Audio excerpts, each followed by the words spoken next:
Madame la présidente, monsieur le ministre, madame la rapporteure, mes chers collègues, Antoine de Saint-Exupéry nous disait: nous héritons pas de la terre de nos parents, nous empruntons à nos enfants. Et dans quel état allons-nous rendre la terre à nos enfants? La science est unanime. Les effets du changement climatique se font de plus en plus pressants, de plus en plus dramatiques, de plus en plus irréversibles. Nous sommes conscients des dangers. Nous savons qu'il reste peu de temps pour inverser la situation et endiguer les conséquences désastreuses d'un réchauffement global. Oui, mes chers collègues, il est plus que temps d'agir. Cette proposition de loi, elle vient d'un vécu des habitants de mon département et du vôtre, ou encore des retours d'expérience des associations qui sont fortement mobilisées. Elle se veut être une première réponse aux dysfonctionnements et aux freins constatés sur le terrain.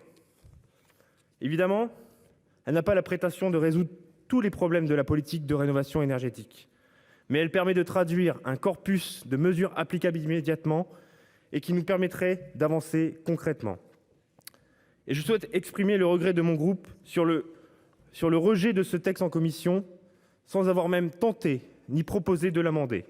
Il n'y aura donc aucun signal positif envoyé ce jour par le Sénat à des milliers de Français qui souffrent de la précarité énergétique été comme hiver. Oui, les travaux de la commission d'enquête sur la rénovation thermique sont nécessaires et je salue d'ailleurs mes collègues du groupe GEST de leur initiative et des propositions qu'ils ne manqueront pas de faire dans les prochains mois. Mais l'un n'empêche pas l'autre. L'urgence ne nous permet plus de rester figés dans l'immobilisme d'objectifs toujours plus ambitieux sans mettre les moyens pour les atteindre. L'exemple du Grenelle de l'environnement est parlant. Si les objectifs de rénovation énergétique prévus en 2008 avaient été tenus, la France économiserait déjà l'équivalent de ses importations de gaz russe et des millions de gens seraient sortis de la précarité énergétique. Le logement correspond au secteur le plus consommateur d'énergie avec le transport. Il représenterait plus de 18% des émissions de gaz à effet de serre en France.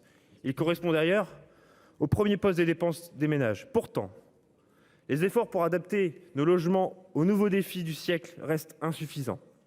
L'été, les épisodes caniculaires s'enchaînent et sont de plus en plus fréquents. Cela induit pour les foyers les plus chanceux, disposant d'une climatisation, une consommation d'énergie accrue pour refroidir les logements.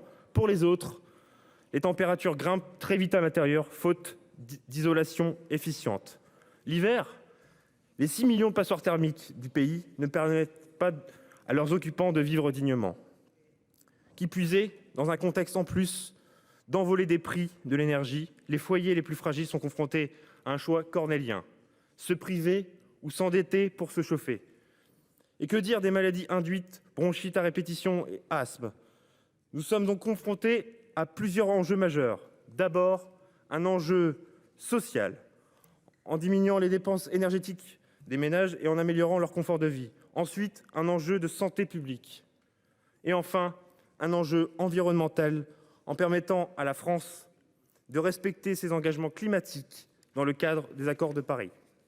Alors oui, des avancées sont intervenues ces dernières années, mais les résultats ne sont pas à la hauteur et beaucoup reste à faire. D'ailleurs, selon la Cour des comptes, sur les 700 000 subventions MaPrimeRénov' débloquées en 2021, le nombre de logements sortis du statut passoire thermique, initialement annoncé à 80 000 par le gouvernement, finalement a été ramené à 2500. À ce rythme-là, il faudra plus de 2000 ans pour rénover les 6 millions de passoires thermiques du pays. Vous le savez, à l'urgence climatique s'est ajoutée, avec une inflation délirante, l'urgence économique et sociale. D'ailleurs, la Fondation Abbé Pierre nous le rappelait encore hier, lors d'une table ronde, que tous les indicateurs de rénovation globale étaient en baisse en 2022. Je peux vous dire, mes chers collègues, que nous partageons un certain nombre de constats issus des remontées de terrain, des auditions que nous avons menées conjointement ici même au Sénat, mais trop peu de personnes s'engagent dans un parcours de rénovation globale et de performance. Les raisons de la non-massification des rénovations globales et performantes sont multiples. Et pourtant, les moyens ont été engagés, plus de 3,4 milliards d'euros ont été distribués par l'ANA en 2022, mais les freins sont encore trop nombreux. Quels sont-ils? Le reste à charge est d'ailleurs d'environ 35 000 euros pour les rénovations de pavillons. Près de la moitié d'ailleurs des ménages résidant en passoire thermique ont des revenus compris entre 988 euros et 1 267 euros par personne. Mes chers collègues, combien faudra-t-il de rapports alarmants pour s'attaquer à la précarité énergétique et au mal logement des plus modestes? Notre proposition ne vise pas à créer de nouveaux dispositifs, de nouvelles normes. Elle vise simplement à réaffecter les moyens dont nous disposons au bon endroit et à cibler prioritairement les personnes qui aujourd'hui ne vivent pas dans la dignité, comme nous le disent de nombreux rapports. Ainsi, nous pourrions éradiquer les passoires thermiques en 2030 plutôt qu'en 4020. Mes chers collègues, il y a une urgence à changer de cap et à revoir le pilotage de la politique de rénovation énergétique qui est plus est dans un contexte, je l'ai dit, où les tarifs de l'énergie sont toujours plus élevés. Il y a urgence également car les logements les plus énergivores vont disparaître du marché de la location faute de rénovation. La crise du logement ne frappera pas que les grandes villes. Les ménages qui s'imposent les plus grandes restrictions habitent parfois dans nos communes rurales et les bourgs de moins de 20 000 habitants. En cumulant l'interdiction progressive de la location des passoires thermiques et les effets du ZAN, nos communes rurales pourraient avoir se multiplier des éléphants blancs d'un nouveau type et de devenir des musées à ciel ouvert de l'habitat d'antan.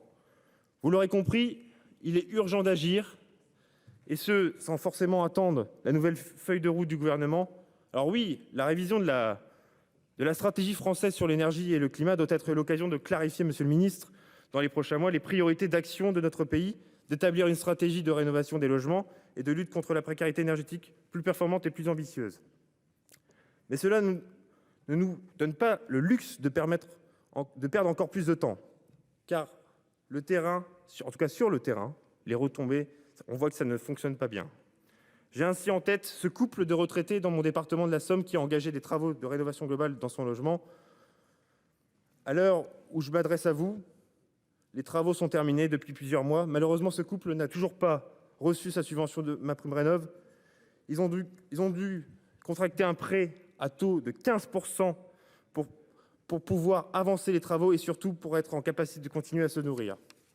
Je pense également à cette personne qui, après avoir été constamment démarchée par des commerciaux, a fini par accepter que son logement soit rénové dans l'espoir de voir ses factures baisser.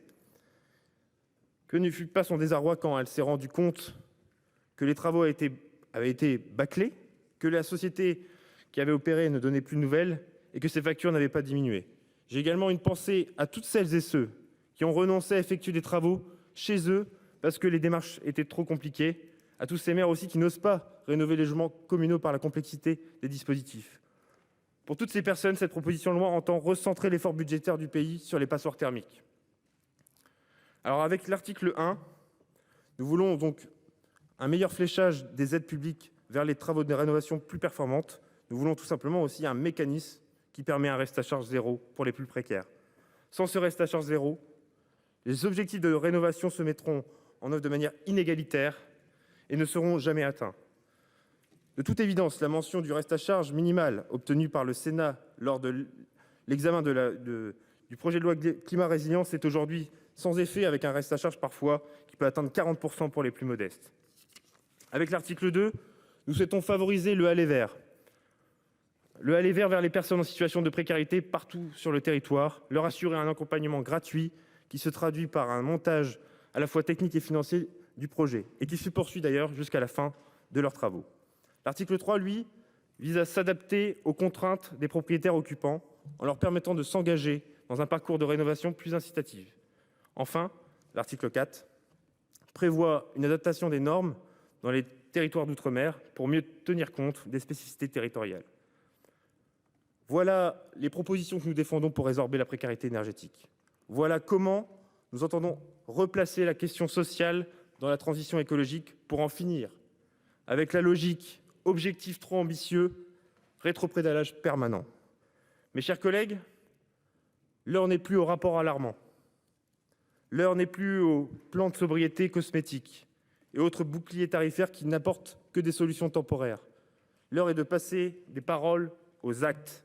Et oui, pour l'apaisement, il faut des actes. Ayons le courage de le faire ce soir. Notre objectif, avec cette proposition de loi, est d'envoyer des signaux positifs aux citoyens qui, aujourd'hui, ne perçoivent toujours pas, dans leur quotidien, les effets concrets de la transition énergétique. Je vous remercie.